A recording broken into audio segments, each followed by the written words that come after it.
Hi, Melissa. Hi. Welcome to my studio. Thank you for having us. Sure. Hi, everybody. Thanks for coming. Oh, these big works are so grandiose. Wow. Thank you. I'm trying to scale up a little bit. Are you working on this right now? Yeah, I'm working on, this is the one I'm working on currently. Mm-hmm. It's a motif I've been working with for the last few months, I think. I would say probably since April or something, and it's the airplane window motif that you can see around. So that one? Yes, so these two images, the one that's on the silk here and the photo that's on the silk over here, are two photos that I took on a flight. Geez, it's been so long since I've been on a flight. But I would say probably around 2014 or 15. And every few minutes, it was sunrise. There was such a different color palette, and I just was, mesmerized. And I took probably 20 or 25 pictures, and just knew, I didn't know what I was going to do with them or when, but I just knew that I was going to do something with them. So we just sat on them, and through COVID, I was looking a lot into the past for inspiration for work, and it just seemed like a safer direction to look once COVID hit. The future became very opaque, and something, there was a turn. I know right now the news is a little less hopeful than it was a few months ago, but at the time I got my vaccine in April. It was seeming like things were like opening up. I was feeling a little more hopeful, and these images kind of like came back into my life. I think that's what happens. You surround yourself with things, and different things float to the surface at different times, or maybe we just react to them, based on current stuff. So the airplane windows came to me, and I felt really, really attached to them, and I was missing them. I hadn't seen flying, them. yeah. So, and they had a kind of a hopefulness that I really, really needed. So, fast forward, and I have been, I guess, a few months, and I'm in a deep dive with airplane windows. Maybe not two things that we want to associate together. But yeah, I'm really thinking about and trying to understand some of why I'm responding so much to them. One thing I know for sure is when I started to do some research about them, the history of them, I found out that when they had square edges, that they couldn't withstand the air pressure of the sky, and they would crash. So now this sort of oblong, round shape for me is symbol of strength and like the ability to withstand a lot of pressure. Right. So that's one thing. It's a beautiful metaphor. Yeah. Somehow I love that about things. You don't necessarily control your initial connection to something, but then as you sit with it, you can kind of find new ways into it and new connections. True.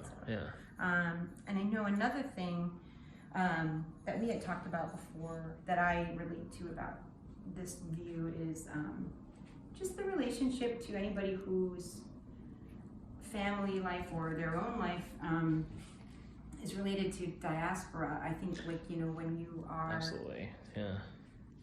Whether it's your generation or a generation before yours traveling to new places, then this view, for me, with my father moving to America when he was 20, I spent a lot of my childhood going back and forth between the U.S. and India to visit the family that are still there. They're still there. So, I have a particular relationship with this view. It's very different than what the relationship he had. Right.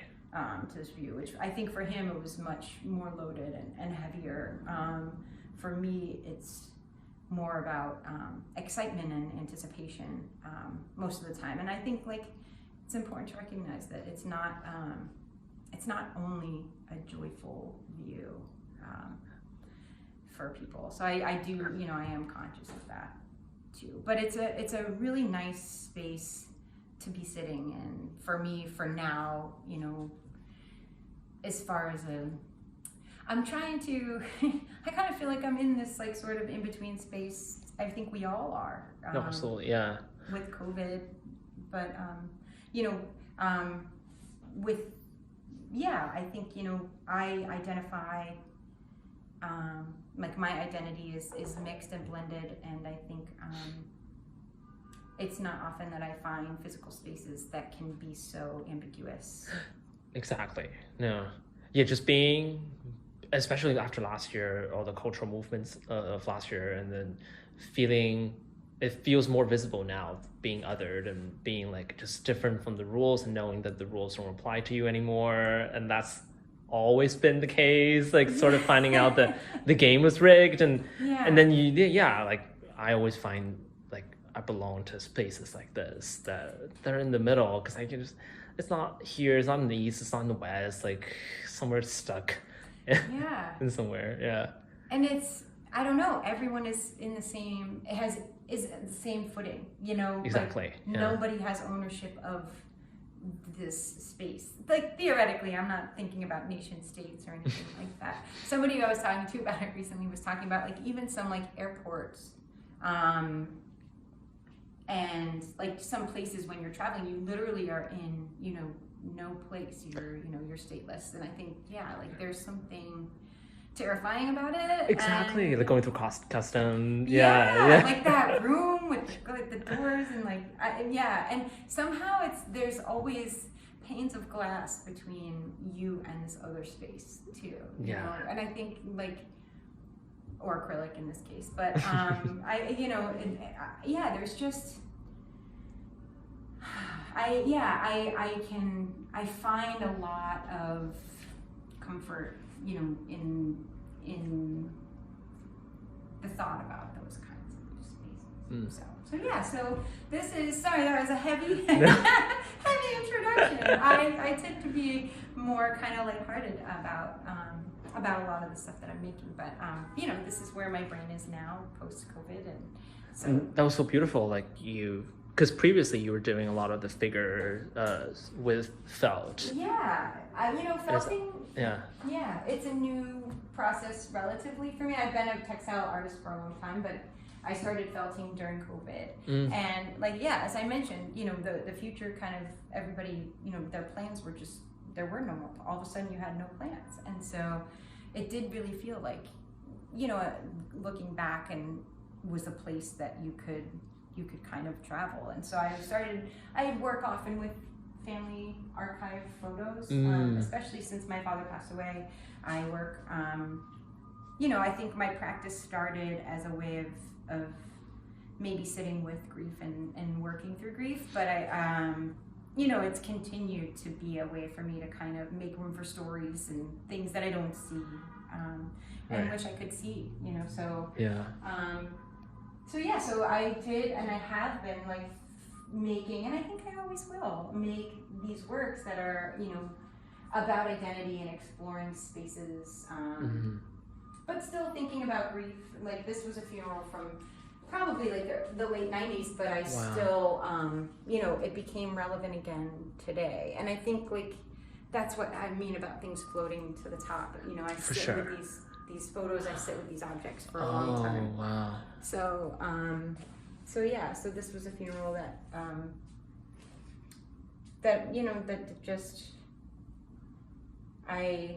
it wasn't recent, but the subject matter was, so.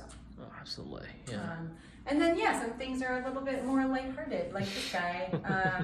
We had this Annie, the movie Annie. Right, yeah. It came out when I was a kid, so we had this wig that's Annie wig. It was orange wig. Oh, wow. We would wear. So this is from it. My sister and brother and I, we would wear that wig, and So it's just there's these moments, there's these little like specific sort of vignettes that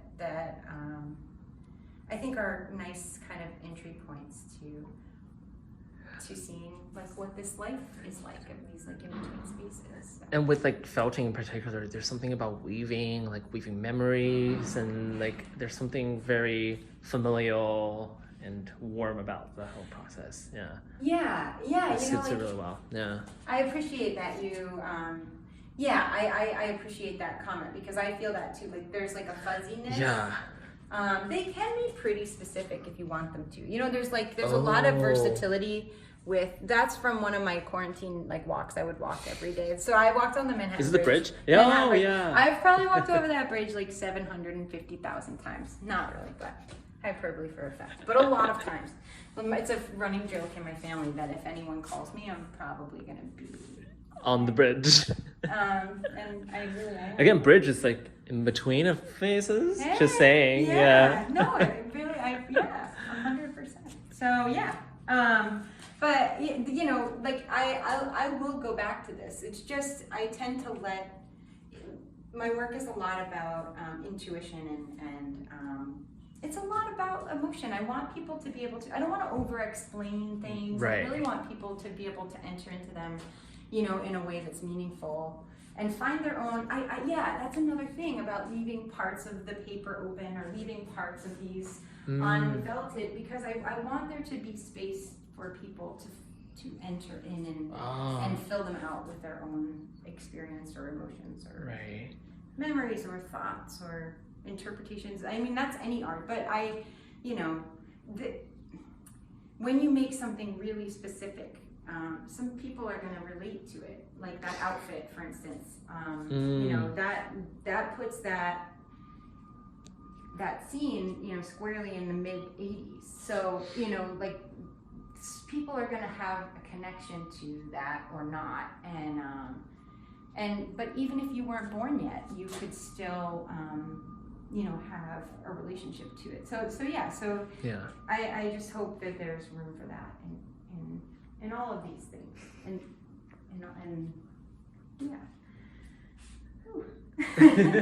No, that's beautiful. And you're finding some of the new guys. Yeah. So yeah, I can see the color of this kind of this resembling the airplane windows. Yeah, it's actually a print of the same photo onto felt. So I'm really excited. Like, so much of my practice is about material exploration. Let me show you another one. How do you print on felt? I know. That's an amazing place. Wow. Whoa. Supreme Digital, they're wonderful. And they have this printer that allows you to, like the printer head is about 4 inches from the bed of the, where the stuff goes through. So you can put anything through it, 4 inches thick or less. Wow. Yeah. So, a big part of my practice is this part, this like material exploring and like this discovery of like the relationship. I made this paper recently at a residency. Is that paper? Yeah, so this is handmade paper. Looks like rock. Yeah. Right? Yeah. I know. And it's made from some plants that were in the place where I was, Chautauqua. I worked with the two print shop artists and technicians there, and one of them was like, he helped me make paper pulp, and we, added in plants from the region, which is nice because it locates it for sure in a space.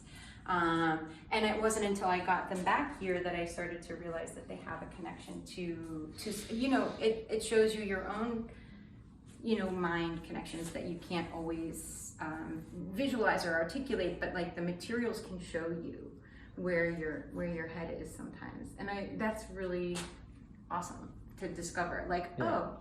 And sometimes it's like this, these were made months apart, but sometimes you'll find something years apart where you see like a through line of a thought or of a form or a relationship, a color relationship, and that for me is like really exciting as an artist to be able to like have those discoveries and connections through time, and things that I can't consciously conjure. I have to just wait for them to be discovered. I really love that, and it happens a lot with these. If you just surround yourself with materials that speak to you. I pick things up off the ground all the time. And so if you do that, eventually they'll find a place. They'll find another place in your brain that they fit, and they'll become a new thing. So for me, you know, I will always continue to be a picker-upper of things. And inside these are rocks that I've picked up, you know, from my walks through Brooklyn. Oh, wow. Yeah. And pieces of sidewalk or just, yeah. Yeah, so. Thank you for sharing all of that with us. Oh, yeah. Thank you, and thanks for coming by. I'm really grateful to, you know, have visitors, even digital ones. And do you have any upcoming shows or events? I do. Yeah. Thank you for asking. Gonna plug that in, yeah. I will have a piece in a group show that's coming up at Independent Art Fair here in New York in September with my gallery, Regular Normal Gallery. And then I'll be in a 3-person show in Philadelphia at Pentimenti Gallery with 2 other fiber artists who I'm really excited about. Awesome. And that's also in September. And the EFA show. The EFA show, thank you. Oh my God, September too. Oh my God. September too, yeah. Holy cow, yeah. Busy September. Should have been the first thing on my list since I am in my studio at EFA that I love so much. The EFA new member show, September, and actually that one will stay up for quite a while, but we're having the Armory week event here, so people can come through, and we have open studios in October, so I'm really excited about that. My first EFA open studio event. So, you know, lots of things on the horizon, and I'm excited about all of them. Yeah, go find Melissa in one of the events. You will. And please come say hello. You're always welcome. My door is open if I'm here. You're welcome to come in. Right. Sometimes I have snacks. Thank you again, Melissa. Thanks, Alex. Thanks for coming. Have a nice day.